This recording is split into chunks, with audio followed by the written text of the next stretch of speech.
అందరికీ నమస్తే. కాంగ్రెస్‌కు ఒక పెద్ద కష్టం వచ్చి పడింది. Unexpected election. అది ఎక్స్‌పెక్టెడ్ ఎలక్షన్ అయితేనేమో వేరే ఉంటుండేమో. జూబ్లీ హిల్స్ ఉప ఎన్నిక. కానీ ఆడ ఏం చెప్పి ఓట్లు అడగాలి? ప్లస్ జరుగుతున్న పరిణామాలంతా కూడా ఎదురుగాలి వీస్తుందంటారు చూడు. అట్లా ఎదురుగాలి మొత్తం కాంట్రవర్సీలు అవుతున్నాయి. లేకపోతే ఒకటనుకుంటే ఒకటైతుంది. ఇట్లా చాలా మొత్తం క్లమ్జీ అయిపోయింది. అసలు జూబ్లీ హిల్స్‌లో ఇప్పటిదాకా కాళ్ళు పెట్టిన ఇన్ఛార్జ్ మినిస్టర్స్ కానీ, లేకపోతే ప్రకటించిన అభ్యర్థి కానీ, ఆడ తిరుగుతున్న వాళ్ళు ఎవరు కూడా జనం దగ్గరకు పోయి మేము పలానా ఇచ్చినాం మీరు ఓటేయండి, మా స్కీమ్స్ పలానా మీకు వచ్చినాయి కాబట్టి మీరు ఓటేయండి అడిగే పరిస్థితే లేదు. అసలు అట్లా అడుగుతూనే లేరు వాళ్ళు. ఎంతసేపటికి ఓ జీప్ ఎక్కాలి, అందరికి దండం పెట్టుకుంటూ వెళ్ళిపోవాలి. ఇన్ఛార్జ్ మినిస్టర్స్ పోవాలి, ఓ చెట్టు కింద ఇవ్వాలి, గుంపు జనం వస్తారు. జనం అంటే వీళ్ళే కాంగ్రెస్ కార్యకర్తలు, వీళ్ళు వస్తారు. వస్తే ఏదో గాసిప్స్ వదలాలి, ఓ వీడియో తీయాలి, ఓ ఫోటో తీసేయాలి. అయిపోయిందా, ఫోటో వచ్చిందా, వీడియో వచ్చిందా, చలో బాయ్, అక్కడి నుంచి వెళ్ళిపోవాలి. అంతే తప్ప అసలు ఏం చెప్పి ఓట్లు అడగాలి, ఏం చెప్తే జనం కన్విన్స్ అవుతారు. ఇట్లా ఒకటి అనుకుంటే ఒకటి జరుగుతుంది. అసలు ఏమవుతుంది, ఏంది సిచ్యువేషన్, అన్ని విషయాలు మాట్లాడదాం. అంతకన్నా ముందు రాష్ట్రం అంతా జూబ్లీ ఎలక్షన్ కోసం చూస్తున్నారు. జూబ్లీస్లో ఏమవుతుంది, జూబ్లీస్లో కాంగ్రెస్ ఓడిపోవాలని రాష్ట్రం అంతా కోరుకుంటుంది.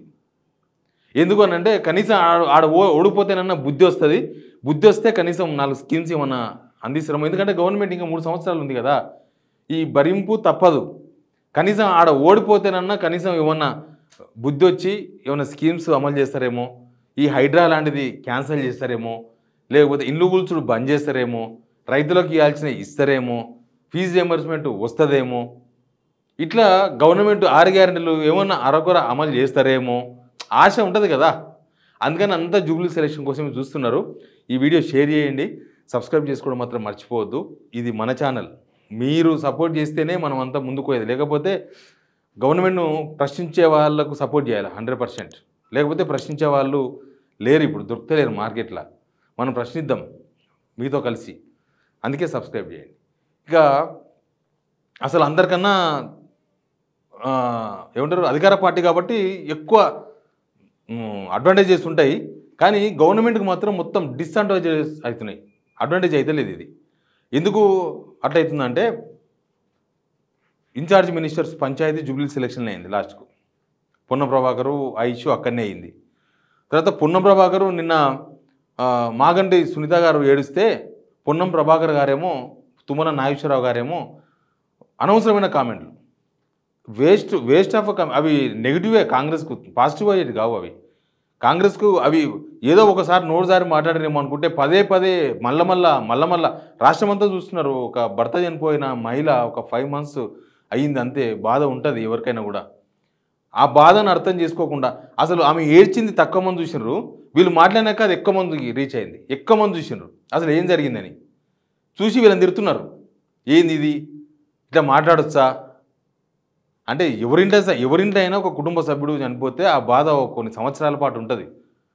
ఏడుపులు వస్తాయి, అన్నీ వస్తాయి.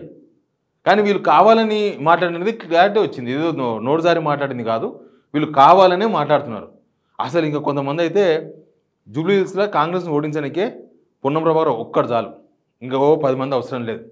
పొన్నం ప్రభాకర్ ఎట్లా ఇన్ఛార్జే కదా, పొన్నం ప్రభాకర్ ఒక్కడుంటే చాలు మొత్తం సగం ఆక్పిస్తాడు అనే కాడ కాంగ్రెస్ వాళ్ళు మాట్లాడుకుంటున్న మాటలు ఇవి.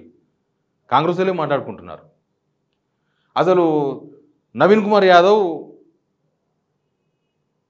యాదవ్ క్యాండిడేట్, ఆయన కాంగ్రెస్కు ప్లస్ అయిండు, మైనస్ కూడా అయిండు. ప్లస్ ఎట్లా అయిందంటే 3-4 సార్లు ఓడిపోయిండు, లేకపోతే లోకల్ అయినా యువకుడు, ఇదంతా ప్లస్ అయింది. ప్లస్ ఎంఐఎం నుంచే వచ్చింది కాబట్టి ఎంఐఎం కూడా కొంచెం రిలేషన్స్ ఉన్నాయి, ఎంఐఎం వాళ్ళతో కూడా రిలేషన్స్ ఉన్నాయి, ముస్లిం ఓటర్లతో కూడా రిలేషన్స్ ఉన్నాయి. అంతా అనుకున్న లోపలనే ఆయన రౌడీ షీటర్, ఆయన ఫ్యామిలీ ఓ రౌడీ షీటర్, వాళ్ళ నాయన చిన్న శ్రీశైలం యాదవ్ ఫోటోలు పోలీస్ స్టేషన్లో రౌడీ షీటర్ల ఫోటోలు ఉన్నాయి, తీసుకొచ్చి బయటపడేసినారు. ప్లస్ ఆడ పోతే కూడా ఆయన ఇంతకుముందు ఏమేం చేసిండు అవన్నీ చెప్తున్నారు. ఎప్పుడైనా సరే చెడు ఈజీగా అర్థమైంది జనాలకు. ఒకరికి 10 రూపాయలు ఇవి ఆయన 10 రోజులు గుర్తుపెట్టుకోడు. ఓతో 10 రూపాయలు గుంజుకో, ఆయన 100 ఏళ్ళు గుర్తుపెట్టుకుంటాడు, నేను పలానా నోడు నాతో 10 రూపాయలు గుంజుకుండాని. ఇప్పుడు నవీన్ యాదవ్ చేసిండా, నవీన్ యాదవ్ కలెక్షన్స్ చేసిండా, నవీన్ యాదవ్ బెదిరించిండా, ఇవన్నీ పక్కన పెడితే నవీన్ యాదవ్ వెనుక ఉండే బ్యాచ్ ఒకటి ఉంటుంది. ఇక మొదలే బ్యాచ్ అని చెప్పినా కదా. ఇప్పుడు మొన్న పోతే దొంగ ఓట్లు ఒక రౌడీ షీటర్ ఇంట్లోనే 57 ఓట్లు ఉన్నాయంట. ఆ రౌడీ షీటర్ ఎవరంటే ఆయన చుట్టం. ఇలా చుట్టాలు మొత్తం రౌడీ షీటర్లే ఉన్నట్టున్నారు ఆడ. ఆ రౌడీ షీటర్ ఇంటికి పోదామంటే ఆ లోకల్లో వద్దు సార్ పోకండి రౌడీ షీటర్ ఆయన, వాళ్ళ మీద ఆ ఇంటి మీద ఉన్న 57 ఓట్లు ఈ లిస్టు వాళ్ళదే అని చూపిస్తున్నారు. మరి ఆ ఇంట 57 మంది ఉంటారా? అట్లా వీళ్ళ వ్యవహారం మీద చుట్టూ అంతా రౌడీ అనేది ఒకటి బాగా పాపులర్ అయింది. అయితే ఒక ఆయన లోకల్ ఆయన చెప్తున్నాడు, ఇప్పుడు కనిపిస్తలేరు కదా నేను అడిగిన, ఎవరు కనిపిస్తలేరు కదా ప్రచారంలో, కాంగ్రెస్ వాళ్ళు కనిపిస్తున్నారు ఎవరు లేరు అంటే, సార్ ఈ 1 మంతే వెనకకు పంపించిండ్రు, ఈ 1 మంత్ నెగిటివ్ వద్దని చెప్పి ఈ జుంపాల వాళ్ళందరినీ వెనకకు పంపించేసిండ్రు, తర్వాత 1 మంత్ తర్వాత మళ్ళీ వస్తారు సార్, వీళ్ళు అధికారం లేకముందే గెలవక ముందే ఇన్ని వసూళ్ళు ఇంత దౌర్జన్యాలు చేసిండ్రు, రేపు గెలిస్తే ఏమైనా ఉందా సార్ అని మాట్లాడుతున్న జూబ్లీహిల్స్లో జనం. అది మైనస్ అక్కడ. అందుకే ఆయన ప్లస్ అయ్యిండు, మైనస్ కూడా అయ్యిండు, ఎక్కువ మైనస్ అవుతుండు. ప్లస్ అభ్యర్థి కూడా ఉత్తుత్తగానే నోరు జారుతున్నాడు, ఉత్తుత్తగానే. పీజీఆర్ మీద నోరు జారిండా, పీజీఆర్ రెడ్డి మీద. జూబ్లీహిల్స్లో ఇప్పటికీ ఇళ్లల్లో దేవుడి పటంతో పాటు పీజీఆర్ ఫోటోలు పెట్టి పూజిస్తారు అక్కడ. ఆయన చేసినది మంచి. ఇప్పుడు వాళ్ళందరూ హట్ అయినరు. పీజీఆర్ నాన్ లోకల్ అనేసిండు, ఆల్రెడీ అయిపోయింది. ఆయన 7 అవకాశం వస్తే కాంట్రవర్సీ మాట్లాడుతున్నాడు.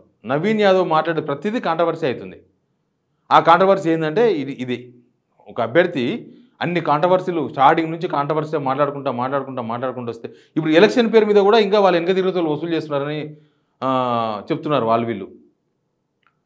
ఇక ఈ ఇన్ఛార్జ్ మినిస్టర్స్ ఓ పక్క, పొన్నం ప్రభాకర్ ఇంకో పక్క, అనిల్ యాదవ్ ఓ పక్క, సరిపోయింది ఆడికి.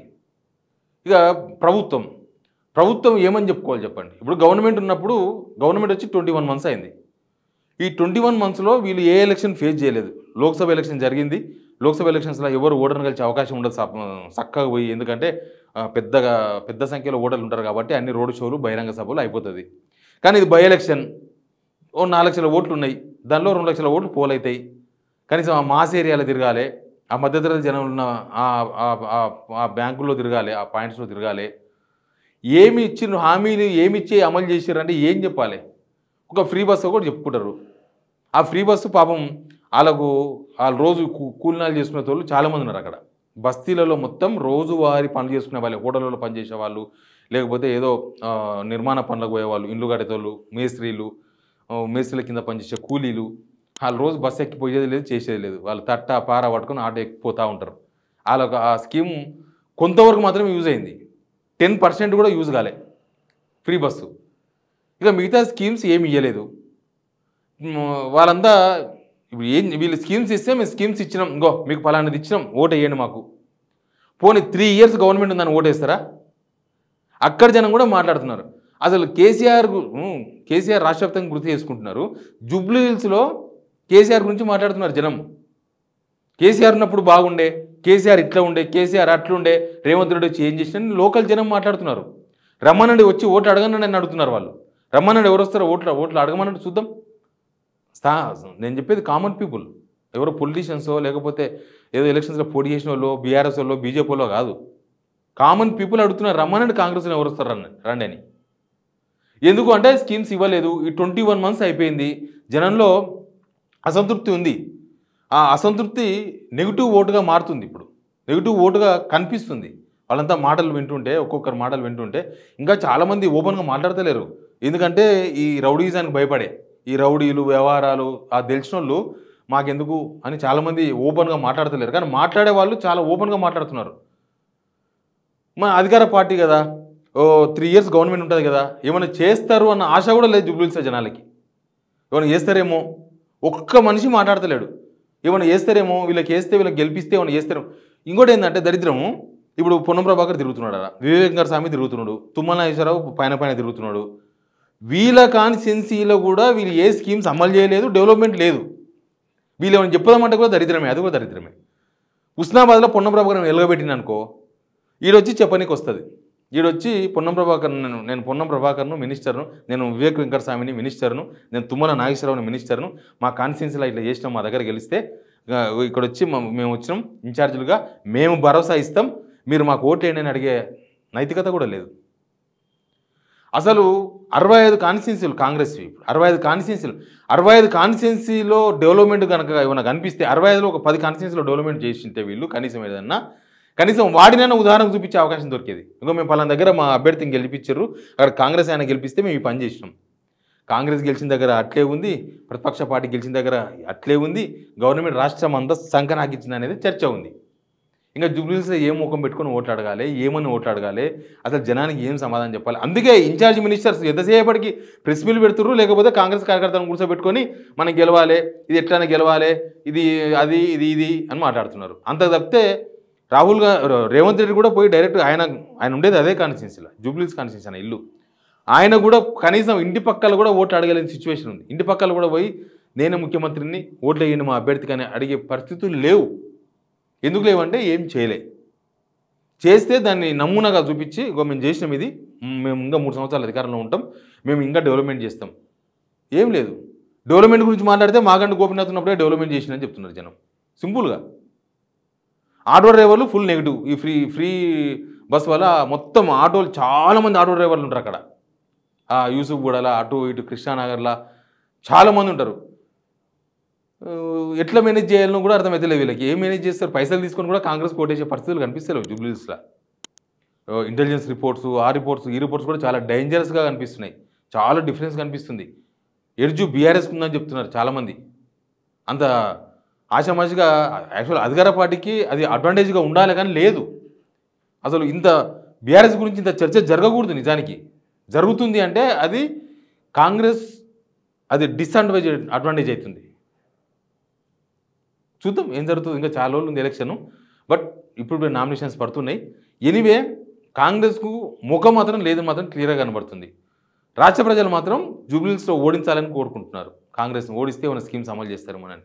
Please subscribe signal TV.